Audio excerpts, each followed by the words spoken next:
Traditional structural imaging relies on tissue density to show us what anatomy looks like. To measure how an organ actually behaves in real time, we have to look past static structures and examine biology at the molecular level. Tracking internal biochemical processes in a living system is inherently difficult. We must observe fluid, organic pathways in action without resorting to invasive surgery. This presents a specific technical constraint. A physician needs to extract high-fidelity functional data from deep within a living human, but they must do so without altering the biology they are trying to measure or delivering a toxic dose of radiation. Solving this requires a very precise tool. It must thread the needle between the physical behavior of radiation and the complex requirements of human biology. Functional molecular imaging cannot rely on generic contrast agents. It requires a highly specialized engineered bipartite molecule to capture dynamic data. We call this construct a radiopharmaceutical. It is a bipartite tool with a hard division of labor. The radioactive isotope's sole role is generating a physical signal capable of traveling from within the body to an external detector. The second half is the pharmaceutical vector, responsible for biological targeting and dictating the compound's distribution through the body. These two halves operate independently, but must be perfectly matched to solve the physiological imaging challenge. By optimizing both the physical decay profile and the biological vector from first principles, we can build a highly effective diagnostic agent. To define the ideal physical emitter, we must look at a single radioactive event occurring deep within tissue layers. This diagram shows a cross-section of dense tissue with different particle trajectories originating from a central source. Heavy particulate emissions, specifically alpha and beta particles, are unsuitable for diagnostic imaging. Because they have mass and charge, alpha and beta particles collide rapidly with local tissue. They stop within a very short distance, depositing their energy as a localized radiation dose without providing an external signal. Gamma rays, however, are photons that can cleanly pass through human tissue. They exit the body and strike an external camera positioned above the patient. This establishes a foundational requirement for clinical imaging. The isotope must be a gamma or positron emitter to ensure the signal reaches the camera. Furthermore, we require monoenergetic emissions. This means the gamma rays are released at one specific, predictable energy level. A monoenergetic profile is necessary to ensure the external gamma camera detectors can be precisely calibrated to distinguish the primary signal from background noise. The fundamental decay profile directly dictates whether the signal escapes to form an image or is absorbed by the patient as a radiation dose. Beyond the type of emission, we must also specify the energy levels required for those escaping gamma rays. This energy spectrum graph highlights the optimal energy window for a diagnostic gamma emission, strictly between 100 and 250 kiloelectron volts.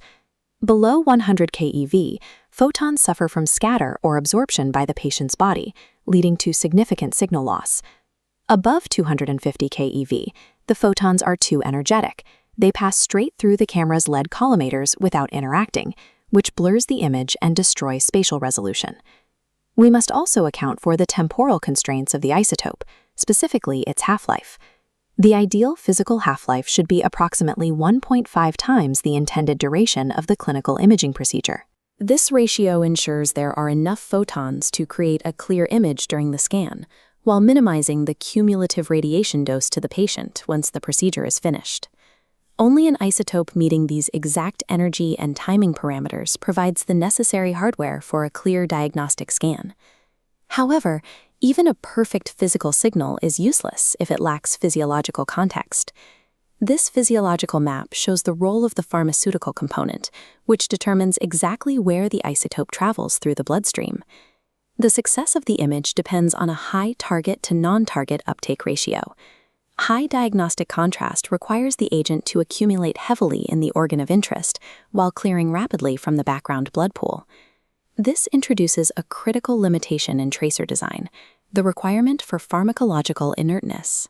The pharmaceutical must accurately trace delicate processes, like kidney filtration or gastric emptying, at a dose low enough that it does not interfere with the very system it is measuring. The pharmaceutical provides the biological context and the functional question, complementing the isotope's raw physical signal. By combining these physical and biological rules, we can understand the design of real-world clinical applications. Technetium-99m is the standard diagnostic workhorse. It has an ideal 140 keV gamma emission and a 6-hour half-life.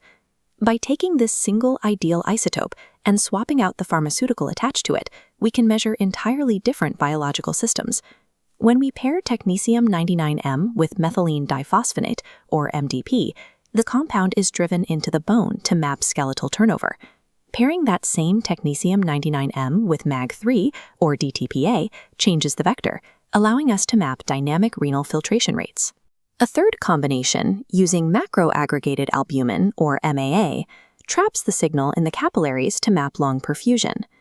We can also achieve targeting by using isotopes that act as direct elemental analogs. Thallium-201 functions as an analog for potassium. It is naturally taken up by the myocardium, making it useful for imaging heart muscle perfusion. Similarly, iodine-123 is naturally absorbed by thyroid tissue, serving as its own targeting vector without the need for a separate carrier molecule. While the isotope provides the illumination, the choice of pharmaceutical dictates exactly which physiological system is being visualized. We can contrast these diagnostic agents with therapeutic radiopharmaceuticals, which intentionally invert these physics principles. This comparison contrasts the penetrating wave of iodine-123 with the heavy, localized impact zone of a beta emitter like iodine-131 or strontium-89. Because beta particles are absorbed locally, their energy is used to destroy targeted cells rather than escaping the body for imaging.